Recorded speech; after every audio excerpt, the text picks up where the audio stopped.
All right. Well, thank you all for being the prompt ones this evening. We'll get started here. My name is Chris Averill. I am on the Montana 250th Commission. For those of you, I see some new faces tonight, so thank you for being here. For those of you unfamiliar with us, we were established by the 2023 Montana Legislature to help coordinate and commemorate America's 250th birthday next year in 2026. And so we're going about that in a number of ways, including in-person events, media opportunities, this virtual book club that we have here that we're excited to have launched over the summer. And we're also providing some grants to local communities and organizations to help them undertake activities related to the 250th and Montana and U.S. and tribal history next year. We'll also have some event sponsorship opportunities for organizations for things like parades and rodeos and 4th of July events and things like that. And one of our key missions that we have from the legislature is around education. And so we're working with the OPI and the Board of Public Ed and others to really double down on civics education in our schools and ensure that Montana students have a basic and strong foundation in civics and government as they move on to become civic participants in our society. So I tie that in tonight with the book that we're going to be discussing, Mansfield and Dirksen by Marc Johnson, because I think we have a really great example of what statesmanship and leadership and civic involvement and engagement looks like in Mike Mansfield. He's a Montanan we can all be proud of. And so in just a moment, Sky Borden from the Mansfield Center is going to introduce our speaker. But I do want to just preview the next couple of months. We have some really fascinating books coming up as well. Next month is historian H.W. Brands. He teaches at the University of Texas in Austin. He's written over 24 books, I think, on various topics in U.S. history. He's going to be with us to discuss Founding Partisans, which is a look at our founding fathers and how some of our early political systems came to be and where partisanship has kind of emanated in this country, and we can all discuss where it's led to since then.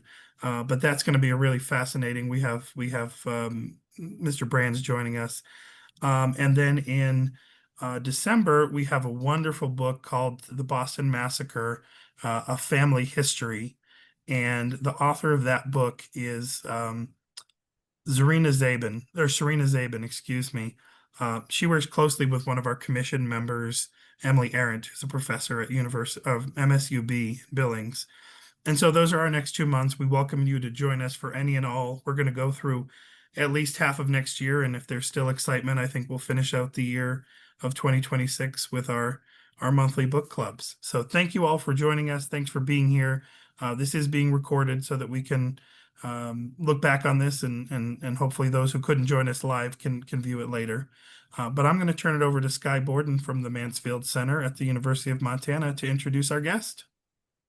Great. Thank you so much, Chris. Hi, everyone. It is just such a pleasure to be here on behalf of the Mansfield Center. We were created by an act of Congress in 1983 to honor Senator Mike Mansfield and his wife, Maureen. And we work to foster globally minded leaders of integrity through dialogue, education, and exchange. Our director, Dina Mansour, serves on the Montana 250 Commission, and we also recently received a $3 million award from the Department of Education to celebrate America 250 with K-12 civics education programs for students and teachers in Montana. Through that work and through the center, we continue to honor the values that Mansfield exemplified. So we feel like it's especially fitting that we get to introduce Marc Johnson this evening. His book, Mansfield and Dirksen, offers a vivid portrait of two remarkable leaders whose friendship really shaped a pivotal era in American history. Marc is a Mansfield Fellow at our center. He has worked as a broadcast journalist and as a communications and crisis management consultant, and he served as a top aide to Idaho's longest-serving governor, Cecil D. Andrus. Mark is also the author of a biography of Montana's Maverick Senator Burton K. Wheeler, and his writing on politics and history has appeared in the New York Times, California Journal of Politics and Policy, and Montana Magazine of Western History. He also writes regularly on his blog, Many Things Considered. Mark, thank you so much for joining us tonight. Well, thank you, Sky. A great pleasure to be with you. And thanks to Chris and the Montana 250 Commission for putting this event together and asking me to at least virtually enjoy a trip to Montana. So I'm delighted to have the opportunity.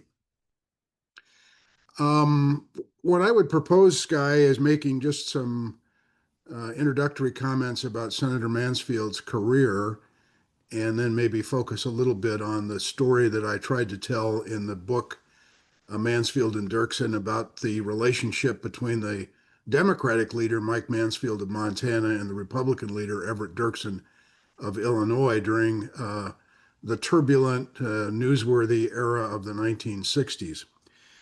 So I'll just start with a headline.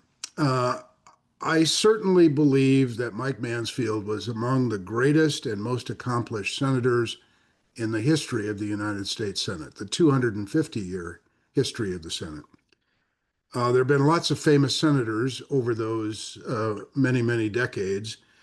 Some, like John C. Calhoun and Joe McCarthy, famous for the wrong reasons, but also some people like Henry Clay and Daniel Webster, Robert La Follette and George Norris, Robert Taft, people more recently like Howard Baker, Richard Lugar, and Hubert Humphrey. But no one, I would suggest, deserves the title of Master of the Senate, with apologies to Robert Caro and Lyndon Johnson.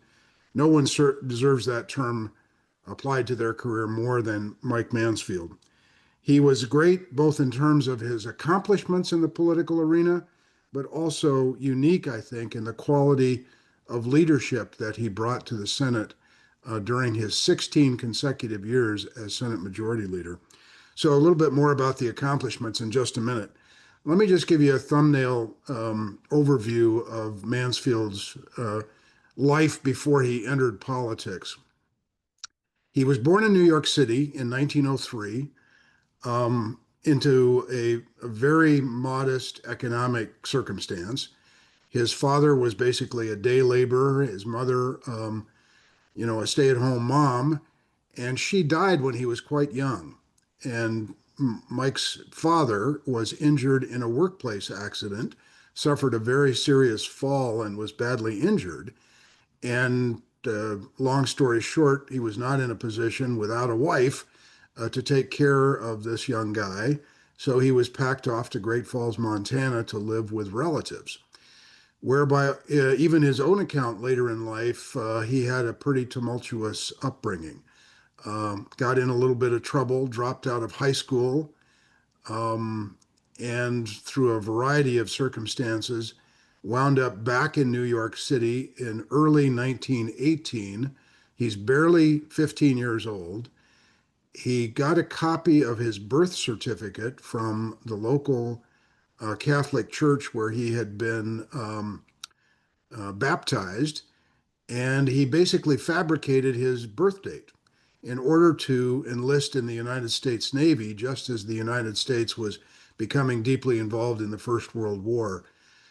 He went on to serve on a cruiser in the Atlantic during World War I, and then for 5 consecutive years, and no one in the history of the Senate has ever done this before, he served in 3 different branches of the military. He exited the Navy, then enlisted in the Army, and eventually in the Marine Corps. And he was enormously proud of his Marine Corps service. All his life, he wore a little lapel pin in his jacket, the Marine Corps emblem. After the war, which included a short tour of duty in Far East Asia, China particularly, he came back to Montana, no prospects, no education, without a high school diploma, and did what so many young guys did at that period in time, got a job working in the copper mines of Butte, Montana. In Butte, he met and began to see on a regular basis Maureen Hayes, who would become his wife. And Maureen was a school teacher, and she basically told young Mansfield, if you want to make something of yourself, you need to complete your education, unless you want to spend the rest of your life working underground in a copper mine. He took her up on it. She continued to work, put him through school. He essentially completed his high school equivalency degree at the same time he was pursuing a bachelor's degree at the University of Montana. He eventually got a master's degree in history and landed a teaching position at the university teaching primarily Asian and Latin American history. Interested all the time in politics, and in 1940 took the plunge, ran for Congress as a Democrat to represent the Western District of Montana, came in third in a four-person race in 1940, undeterred, came back 2 years later, was elected to Congress, subsequently elected for 5 terms to the U.S. House of Representatives, and then in 1952 got an opportunity, seized an opportunity to run for the United States Senate, beat an incumbent Republican by the name of Zales Ecton, who was an extremely conservative guy, close friend of Joseph McCarthy. McCarthy actually came to Montana in 1952 to campaign for Zales Ecton and against Mike Mansfield, came awfully close to calling Mansfield a communist, which was ridiculous, but nonetheless the charge was made. He won that election and went to the Senate, having already been established in the House of Representatives as a leading voice on American foreign policy.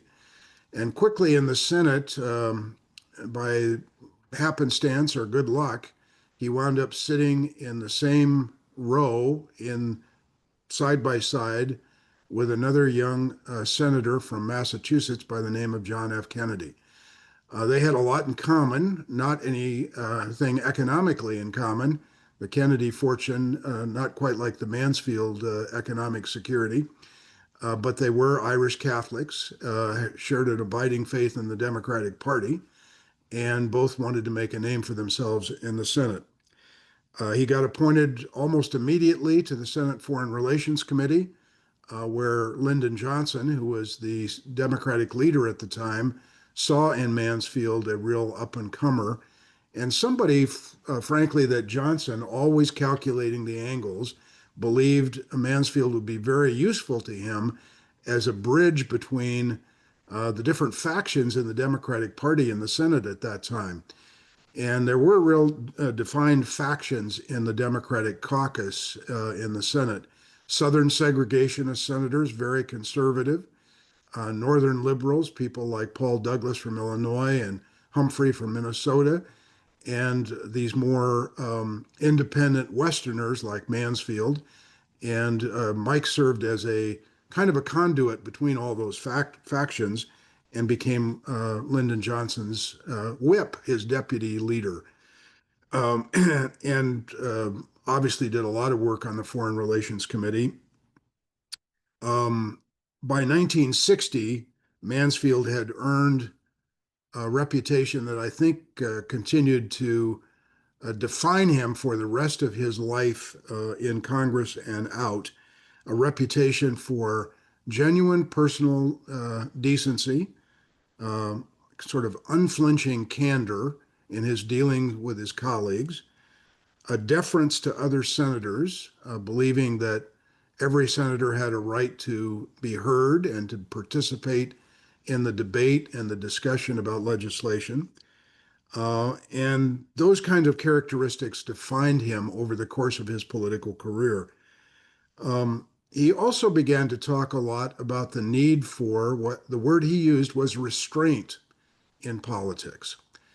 He was often quoted as saying that just because you're able to do something politically doesn't mean you should do it in all cases. You had to practice restraint. You had to understand the limits that a democratic system places on personal ambition and party ambition. In addition to those characteristics, and unlike, frankly, any politician I could point to today, he didn't seem to even remotely have an ego. In fact, he was shy. He tended to ignore the limelight or shun the limelight. There are dozens of examples where he was at a bill signing ceremony with President Kennedy or later with President Johnson, and he would purposely position himself so as not to be in the picture or to be captured on television. He was generally extremely deferential to other senators and never, ever attempted, even as leader, to hog the limelight. One quick example of that no ego, he was at the White House one time for a conference with President Kennedy that included Vice President Johnson, Speaker of the House of Representatives, Hubert Humphrey, the Democratic whip was there. This was when Mansfield was majority leader. And they're all standing outside in the driveway, outside of the Oval Office of the White House, answering questions from reporters. And the event goes on for a while, and all of a sudden, Mansfield wheels on his heel and is out of there, leaving all the rest of the Democratic politicians standing there facing the press. And a press photographer captured a photo of this moment, and John Kennedy thought it was so revealing of Mansfield's character that he had a copy of the photo made for him and inscribed it to Mike and say to my friend Mike Mansfield, who knows when to go and when to stay and when to go. So he was always looking to put somebody else out in front and take the credit for a legislative accomplishment. When Lyndon Johnson became vice president after the election of 1960, there was only one possible person considered to be the majority leader in the Senate, and that was Mansfield of Montana. John Kennedy very much wanted him to be majority leader. They were close personal friends. One of Kennedy's aides said, are you really sure that Mansfield is up to the job? I mean, he's so quiet, so deferential, certainly well respected, but he's not this hard charging type that is likely to, push hard to get your legislative agenda in place. And Kennedy looked at him sort of incredulously and said, well, of course I want Mike Mansfield there. I want somebody that I can always trust, who will always tell me exactly the stakes and the truth about a particular issue. So he was, without competition, was elected majority leader. This was early in 1961. Then he began to develop, he'd certainly known Everett Dirksen from Illinois, his Republican counterpart. They both had served in the Senate during the 50s, but they really started to have to develop a working relationship with each other, sitting across the aisle, trying to figure out how to work the levers of power in the Senate to accomplish things. And what started out as a good political relationship over time evolved into a really warm personal relationship. The kind of relationship that, frankly, so rarely exists in politics. And it's remarkable to see it play out in real time as it did during the decade of the 60s. They became so close that on one occasion, Mansfield's birthday, there was a series of speeches on the Senate floor, other senators congratulating Mansfield on his birthday. And Dirksen, the Republican leader, who was this sort of flamboyant, bigger than life character, an unruly mop of white hair, usually with a cigarette dangling out of his lip, jumps to his feet in the Senate and says, Mike, we love you. Imagine John Thune doing that today to Chuck Schumer or vice versa. It's just unthinkable.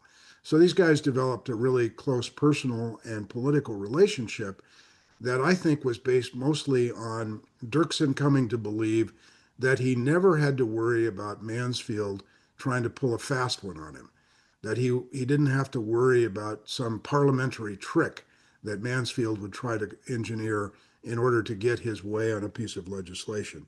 So this really redounded to Mansfield's benefit and Lyndon Johnson's benefit when the going got really tough in passing the Civil Rights Act in 1964 and then the Voting Rights Act in 1965.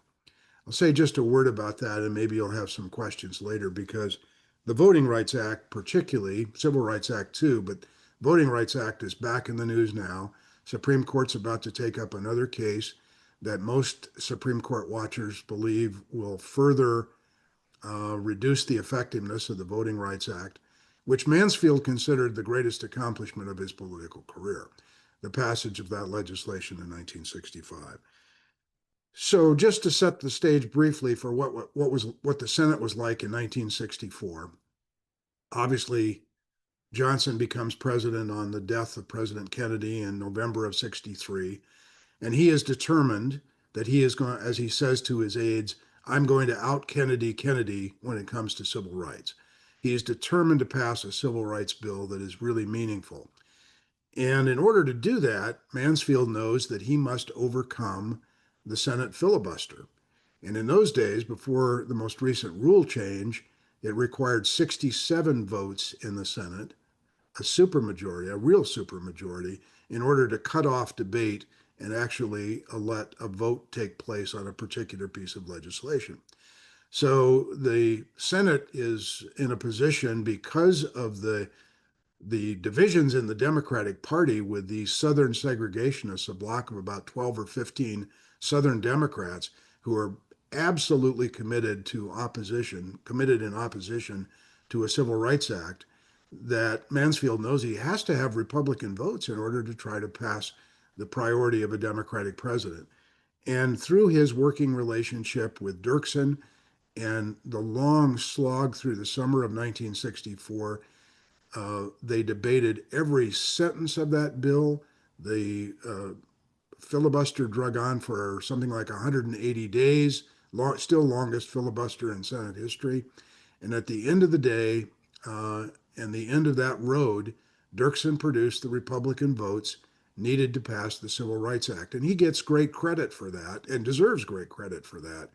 But it was really Mansfield's approach to leadership, his willingness to invite the Republican leadership and individual Republican senators into the discussion and allow them to participate fully in the debate, that he was able to secure the trust, the understanding of those people in order to eventually get to a vote on the Civil Rights Act that passed at the end of the day overwhelmingly in favor in 1964. So just one example of many of Mansfield's willingness and ability to work across the political divide with people in the other party in order to accomplish something really, really big.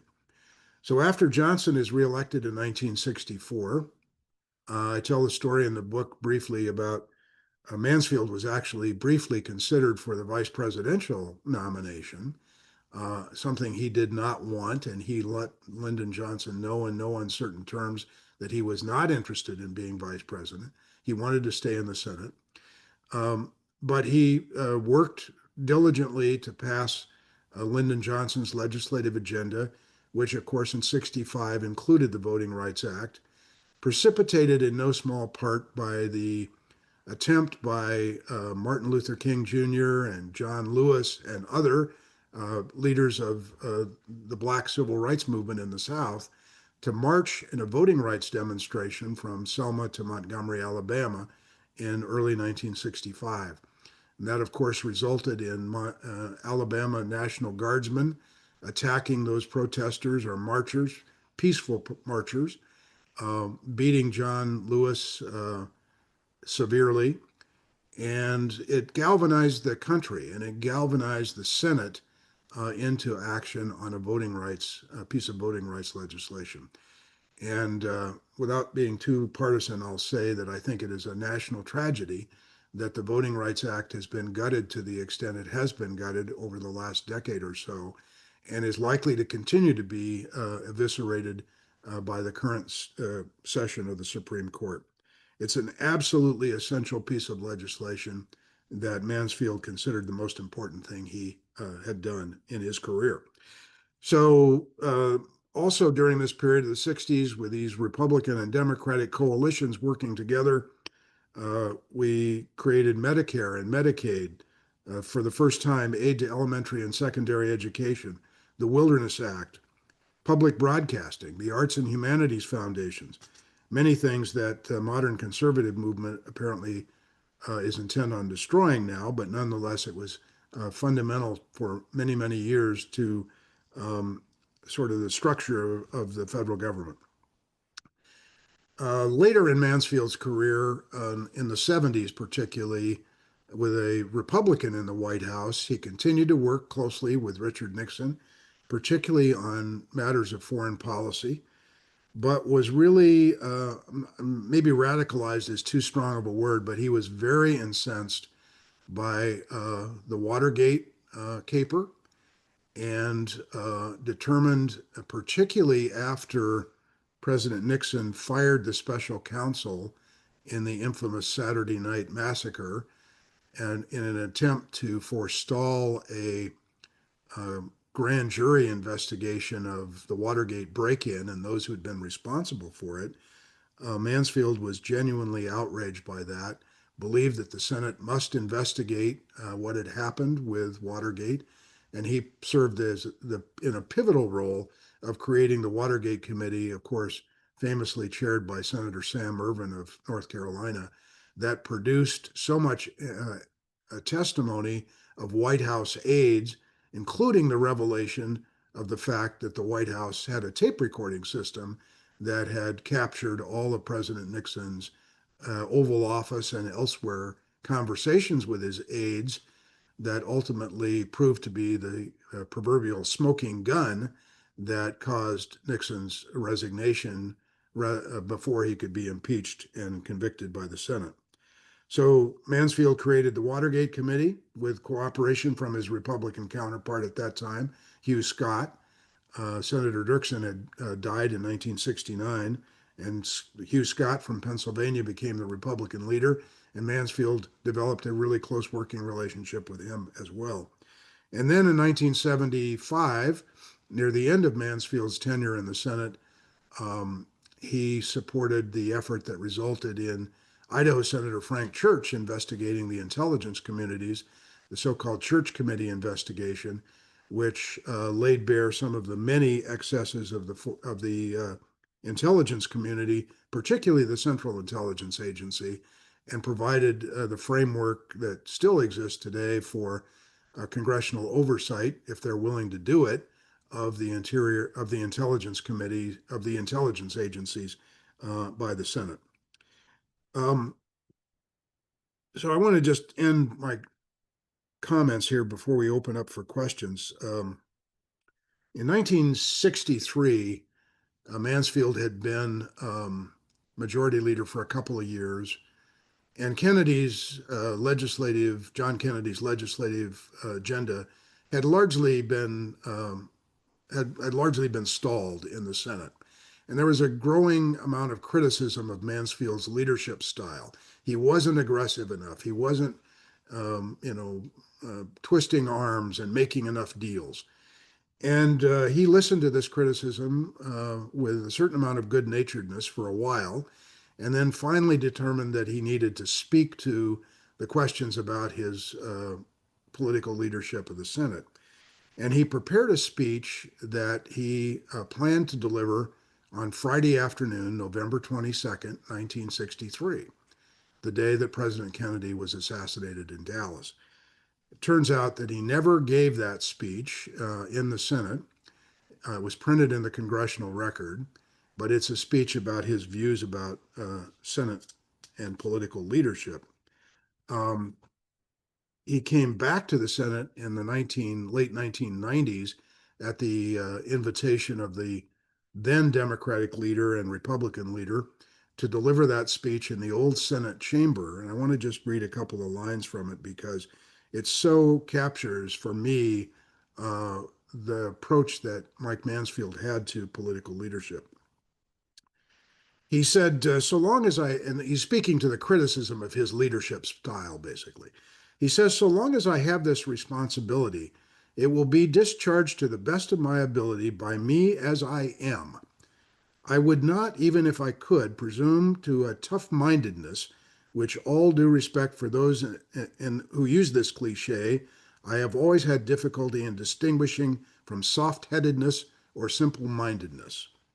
I shall not don any mandarin's robe or any skin other than that to which I am accustomed, in order that I may look like a majority leader or sound like a majority leader, however a majority leader is supposed to look or sound. I am what I am, and no title, political facelifter, or image maker can alter it.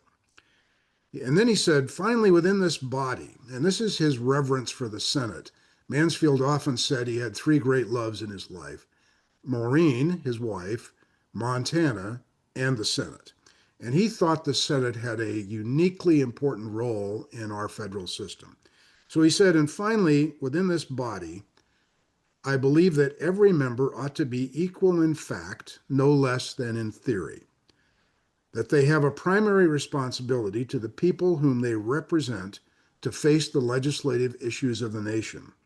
And to the extent that the Senate may be inadequate in this connection, the remedy lies not in seeking of shortcuts, not in the cracking of non-existent whips, not in wheeling and dealing, but in an honest facing of the situation and a resolution of the situation by the Senate itself, by accommodation, a respect for one another, by mutual restraint, there's that word restraint again, and as necessary, adjustment to the procedures of this body. So he's basically saying we can change the rules if we don't like the way we're doing it, but we have to practice all those other qualities as well. In the end, he said, it is the institution of the Senate, not individual senators, that matter. It is the institution of the Senate. It is the Senate itself as one of the foundations of the Constitution. It is the Senate that is one of the rocks of the Republic. So that's a good summation of Mansfield's approach to political leadership, how he operated as Senate Majority Leader for 16 consecutive years, and why he continues to be regarded by, I think, pretty much everybody who had the ability or opportunity to know him or to understand his career as one of the truly handful of great American politicians and members of the U.S. Senate. And Sky, I'll leave it there and be happy to try to entertain questions from this terrific audience. Great. Thank you, Mark, for sharing some of those insights. I especially love some of the stories about Mansfield's humility. In the office here, we have a lot of truly beautiful portraits of Mansfield, but I think some of my favorite photos are the ones of like the back of his head as he's Right. exiting after doing the important work. So as we move into discussion, please feel free to raise your hand, or you could add questions or comments in the chat at any time. Looks like we already have our first one for you, Mark, which is from JP. As effective as Mansfield was in federal office, Montana largely controls its own destiny via the state legislature. Do you think Mansfield's ideas about honor and political ideology might best be reflected at the state level? Because they sure aren't at the national one, he says. Well, it's a great question. I think those qualities have to be reflected at every level of our civic life and political life. You don't want your city council member or school board member to behave inappropriately in that position or to be less than accommodating to other points of view that may be different from their own. It's clearly vital in the state legislative arena to have those cooperative relationships and mutual respect, to show restraint, to understand that the other political party doesn't need to be seen as an opponent in every case, that sometimes through the practice of restraint and respect and candor, you can actually find common ground that brings opposing political points of view closer together. Our politics have become so polarized, and there's a bucket load of reasons for that, in my opinion. Too much money in the system would be very high on the list. A desire by interest groups from the far right to the far left to provide litmus tests for candidates who are running for office to measure up to some arbitrary notion of what it means to be a Republican or a conservative or a liberal or a Democrat. Mansfield rejected those kinds of approaches almost entirely. He, for example, just one quick example, he came to really loathe the national political conventions and the primary system that has grown up, that both parties now, where you've got people running for president of the United States for 2 or 3 years before an election. He thought that was just grotesque and actually um, offered proposals to change the system in order to eliminate some of those opportunities for particularly partisan displays, if you will. He really thought the political conventions were a total waste of time and just served to polarize the parties. So we have a lot of work to do in this country to get back to a position where we can have meaningful discussions about important public policy issues, strip some of the partisanship out of it, and allow good people to be reasonable and accommodating with each other in the interest of trying to solve the problems that most Americans, I think, realize we have. You look at public opinion polling these days, and there's not a great divide on a lot of big issues in the country. Most people believe that, the healthcare system is kind of a mess and needs to be reformed. Most people most people believe that a changing climate deserves some kind of response from the federal government. So there's a broad agreement on a lot of big issues. What gets in the way is the abject partisanship that has taken over politics at the national level and now seeps down even to school board and other races. Here in Oregon, we've got, I won't go into the details, but we have a legal dispute over a local transit system where the guy who lost an election is challenging the validity of the election that he lost. So that kind of stuff is just, and would have been anathema, I think, to many people in Mansfield's generation and particularly to him. Yeah, I mean, I one of my favorite quotes about Mansfield is from Reagan saying that the only thing Jimmy Carter and I ever agreed on was Mike Mansfield.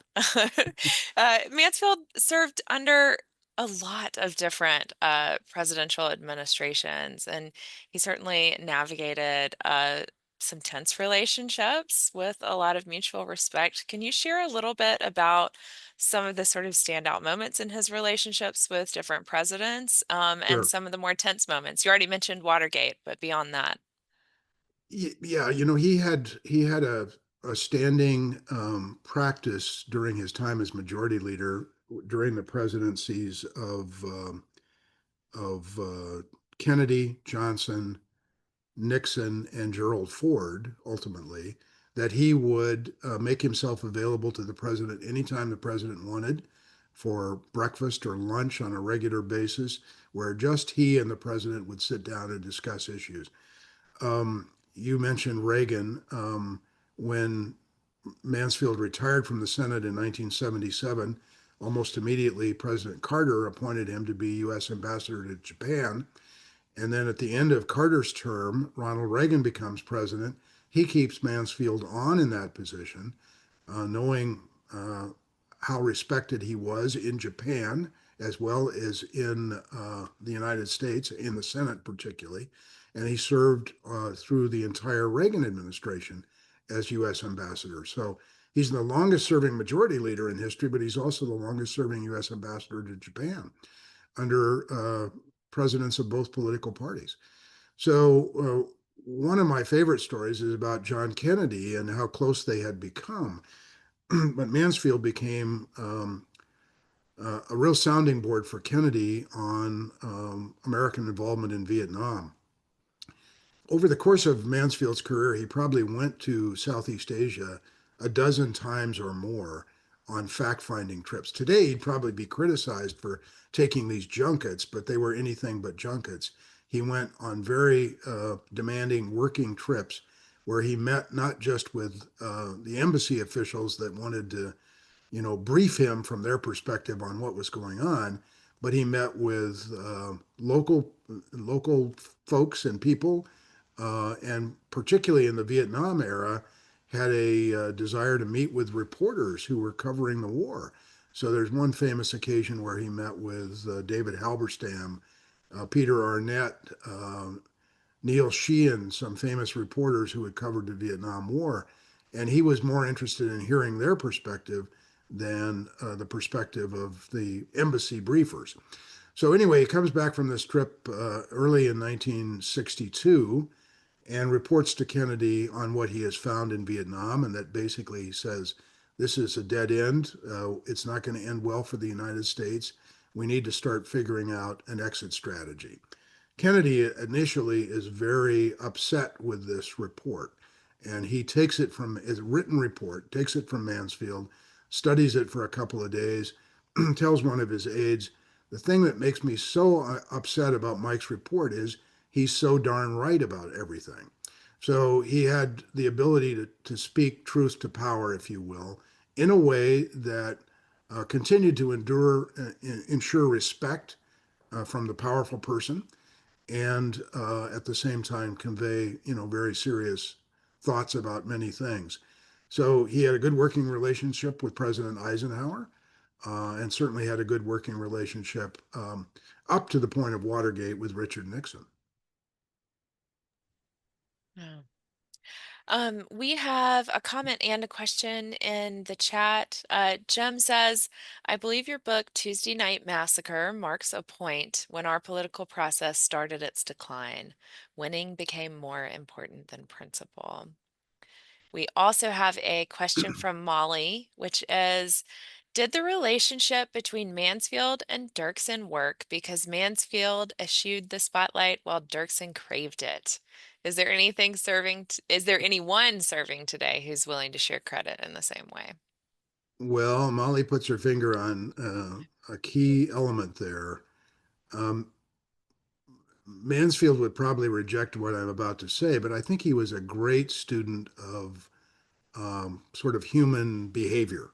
He understood other people's motivations and where their egos were and how they needed to be uh, treated in that regard. And he certainly came to understand that about Dirksen.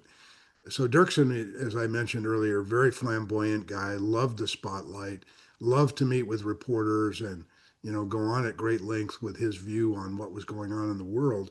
And Mansfield is just exactly the opposite of that. He was certainly responsive to reporters, and reporters generally had great respect for him, but he never sought or hogged in any way the limelight. So I think a part of why the relationship did work was that Mansfield understood that Dirksen had to be out front to show his Republican colleagues that he was working on a basis of equality with the Democratic leader. He wasn't the minority leader. He was another leader of the Senate. And to have Dirksen be perceived by his own caucus, by the members of his own party, as being a serious player at all times was really critical to the success of their relationship. So that's just an understanding about how human nature works and how you develop a relationship with somebody that you need to work with in order to find accommodation with their approach. Famous story during the voting rights debate in 1965. Dirksen again playing the same role that he played on the Civil Rights Act the year before. He is in the press every day. He is the person that is speaking to reporters after the negotiating sessions, which are always held in his office, not in the majority leader's office. One of Mansfield's aides goes to him and he says, Senator, um, I'm hearing lots of concern from our party that you seemed to be giving Dirksen all of this leeway before the press. He's always the one that's being quoted. Couldn't we just once in a while have a meeting in your office rather than in Dirksen's office? Mansfield looked at him and said, nope, we are going to continue to put Dirksen out front on this. It's really, really critical that the American public and his Republican colleagues see him advocating for voting rights for American citizens. It's really, really critical to the Republic that they see a conservative Republican taking that position. So that's a real deep understanding of human nature and how politics can work. And Thank you. thanks for the shout out, Jim, for the book that you mentioned. That's a book that I wrote several years ago about 4 U.S. Senate races in 1980 that I argue kind of helped define the trajectory of politics that we find ourselves living with today. We have a comment from Jean in the chat, and I love this so much because we talk about the big landmark legislation that Mansfield passed, but so much of his archives were right down the hallway. Is correspondence with everyday Montanans and helping them out with Yeah. individual problems in their lives. So Jean shares that my brother-in-law from Jordan, Montana, served in the Vietnam as a driver for military equipment and supplies. Often under fire, he was fortunate to be safe, though at times Viet Cong got close enough to his truck to jump in. This was particularly difficult since the drivers were not issued arms. When a friend left to return home, he gave Bill his revolver, and when his superior discovered he had a revolver, he started the process to court-martial Bill. Bill wrote a letter to Mike Mansfield, and Mansfield took care of the problem. Bill was not court-martialed. Can you share a little bit more about Mansfield's relationship with his constituents? Yeah, what a great story. I wish I'd have known that. I would have used that in the book. Um, well, let me just say a quick word about the archives. I've been in lots of archives of U.S. senators, and there are some great ones. George McGovern, Frank Church's archive is very impressive. Nothing quite measures up to the Mansfield archive. He was a historian, after all, by training, so he really valued the historical record of papers and copies of speeches and reports, and all that stuff is filed away and very well archived at the University of Montana in the Maureen and Mike Mansfield Library. So it's a rich collection. And one of the great things that Mansfield did, his constituent service was just unbelievably uh, robust and sophisticated for the time. He created a card file, or people in his office created a card file for everybody who contacted him with a letter or a telegraph or a telegram or a postcard, so that if you were Joe Schmo from Leftover Shoe, Montana, you had a card in the Mansfield archive. And the next time you contacted it, you could refer back to the, well, I know you contacted me once before about this issue, and I want to respond to your current issue. So they kept a running tally of the contacts with individual Montana constituents. So that was really pretty sophisticated. I don't know anybody that does that kind of thing these days. And no letter from any Montanan, I don't think, ever went unanswered or responded to.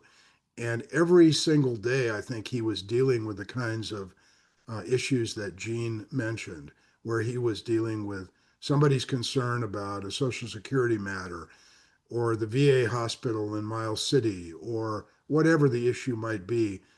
He went into the office very early every morning with that big pile of mail from his Montana constituents, and that's the first thing he dealt with every single day before he turned his attention to being the majority leader, was taking care of that constituent back home in Montana. So, yeah, remarkable degree of high touch with his constituents, no matter how big or important they were, or how obscure they might be. They all got the same kind of treatment, and it's really a testament to his decency and his commitment to his constituents that he handled his mail and his interaction with his constituents as well as he did. Quite remarkable. I love it when we travel around the state. Almost inevitably at events, we'll get pulled aside and someone will tell us the story of the prized letter from Mike Mansfield that was on an aunt's mantle or hanging in the house that they grew up in. I heard so many stories like that when I was traveling around the state talking about this book. People would come up and remember a particular encounter with the guy that has stayed with them all these years later. So again, a testament to how approachable he was, how down to earth he was, not full of himself in the slightest, and willing to treat every constituent um, as important as they were. Yeah. Sounds like we have a comment from Mary, who agrees. I worked for him in 1974 and handled the mail right outside his office that summer that Nixon resigned. He just seemed the same as he always did, calm, kind, and patient. I love that. We also One, have a question of, can you comment about Dirksen's passion for acting and theater and how it impacted his political career? yeah, Everett Dirksen was born in central Illinois, Pekin, Illinois. And as a young man, he wanted to be an actor and acted in some amateur plays, wrote some plays, none of which I think were ever published, but maybe produced in a barn someplace. Excuse me. Yeah, he really loved the footlights, loved the limelight, and really wanted to be an actor. His mother finally talked him out of it because she just realized that probably better than he did that it would be a tough way to make a living to have any kind of economic security. So, as they say, he took the course of show business by another means, which is to be participating in politics. And but he never dropped that sort of theatrical approach to things. He had a very distinctive speaking voice. Um, Actually won a Grammy Award late in his life for a record that he narrated. So he was really kind of some would say he was a ham, that he was always looking to ham it up for the cameras or reporters or do something that was, a little bit off the wall or oddball, all in the interest of getting an interesting picture in the paper. He loved flowers, particularly daffodils, and I think there's a picture in the book of him planting daffodils outside of one of the Senate office buildings. So he was always up for that kind of thing. He appeared on the old, some of you will be old enough to remember the old game show, What's My Line, where they had a celebrity guest would come and sign in on a blackboard while the panelists were blindfolded. And then they would ask a series of questions to try to determine the identity of the guest. Dirksen's voice was so distinctive, he had to, camouflage his voice by responding in German or Russian to the questions so that no one could, his voice was so recognizable. So, yeah, quite the ham and highly entertaining, I would say.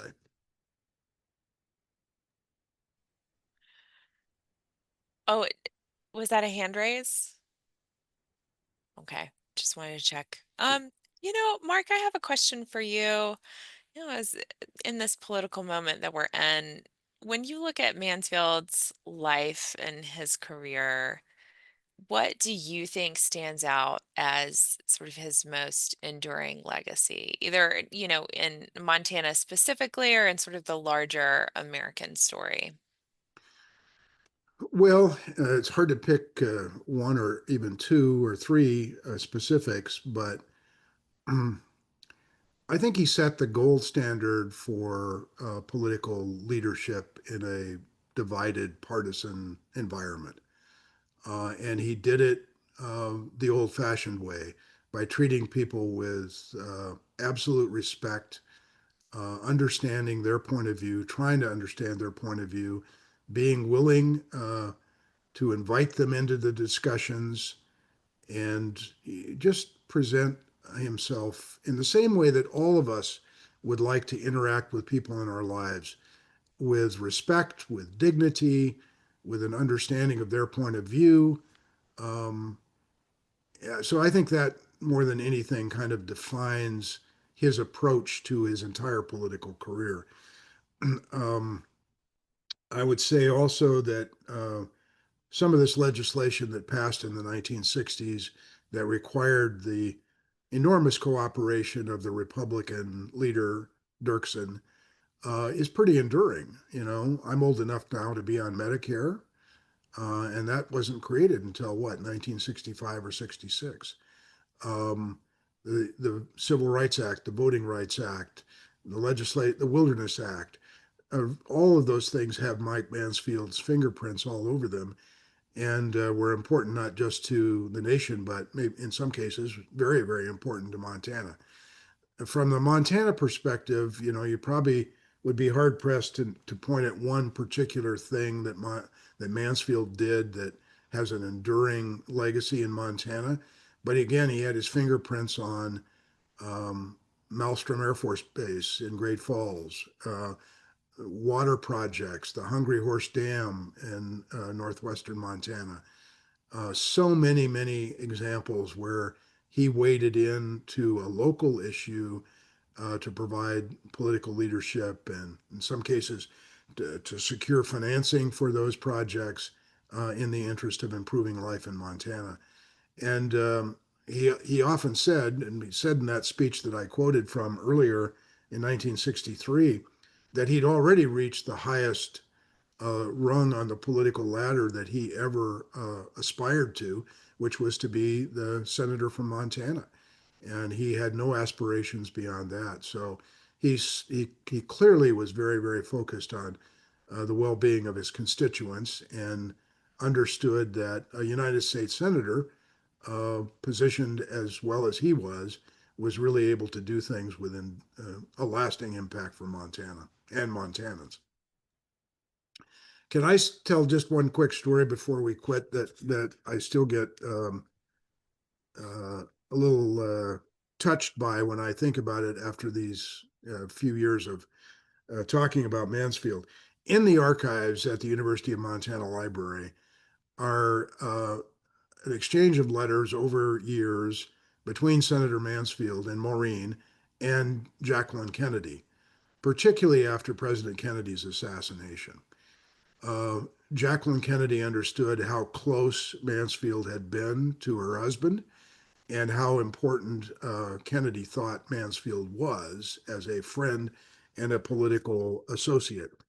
And she asked Mike, to be the sole person to speak at Kennedy's memorial service, which was held in the rotunda of the U.S. Capitol building.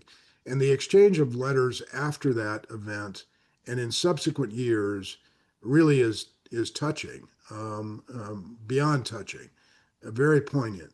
How much regard she had through this tragedy that she and her family had to endure, and how supportive the Mansfields were of her at that time, and how much she appreciated that. So, just a little capstone about just what a fundamentally decent guy he was.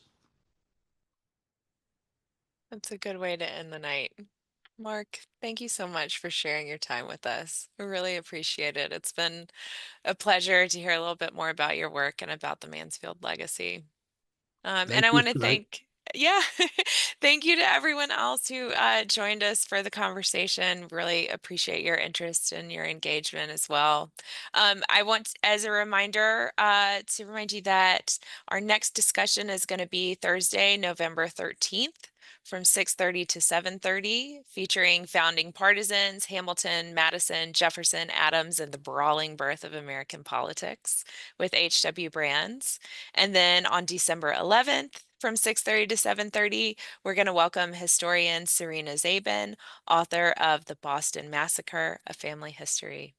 All right, so thank you, everyone, and thanks again, Mark. Good night. Thanks, everybody. Thank you all. Appreciate you being here. Thanks, Mark. Thank you, Chris.